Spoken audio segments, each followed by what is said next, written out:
If you go to Google and search for the definition of leadership, you will probably find as many definitions of leadership as there are leaders. The concept of leadership is no doubt a broad and complex one, well studied and worked on for centuries.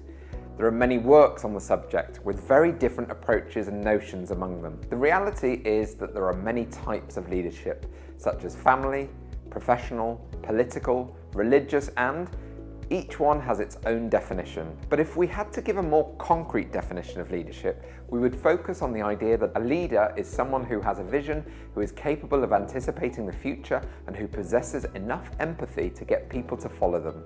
Very often, this definition of leadership takes on its true value when a leader is confronted with crisis.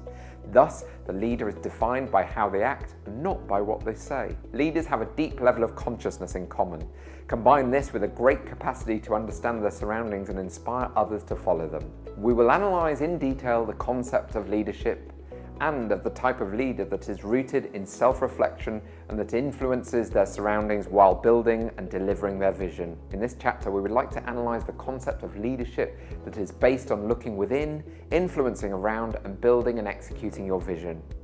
Going back to the definition we have been working on throughout this section, leadership is a set of skills that serve to influence the way other people think or act. Although we should not focus this term on anything other than the idea of changing people's minds, because a leader can take the initiative and innovative ideas without giving orders.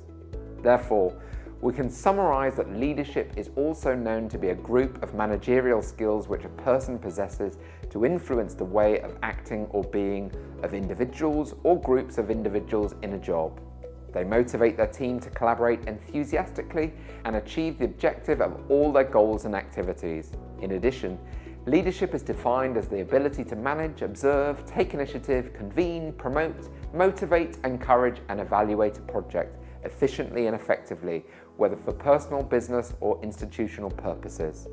A leader's job is to try to set a goal and to get most people to want it and work toward that goal. This is essential in the business and professional environment, but also applicable to many very different contexts such as education, a teacher convincing students to agree with their way of thinking, in sports, a coach having the ability to lead the team to success, and even in family settings, parents are often examples for their children. The basics of being a good leader are keeping abreast of the latest developments in the field of work, observing the work of other leaders, and changing the way you work whenever necessary. On the other hand, the qualities that someone who exercises leadership must have are knowledge, confidence, integrity, and of course, charisma to be able to inspire the subordinates. Leadership is key to making a company, department, or project in any field work successfully.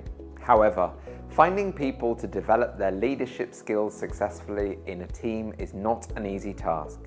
Many problems stem from a lack of knowledge or different points of view on the definition of leadership.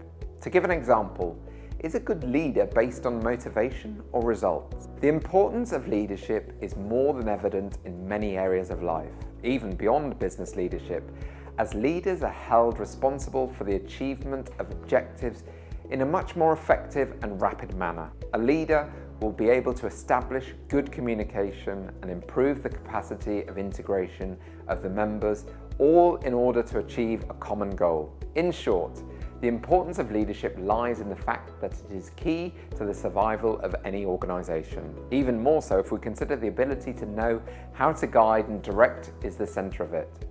For example, an organisation may have optimal control, adequate planning, and top quality resources, but it will not be able to survive the lack of a leader who is appropriate to its goal.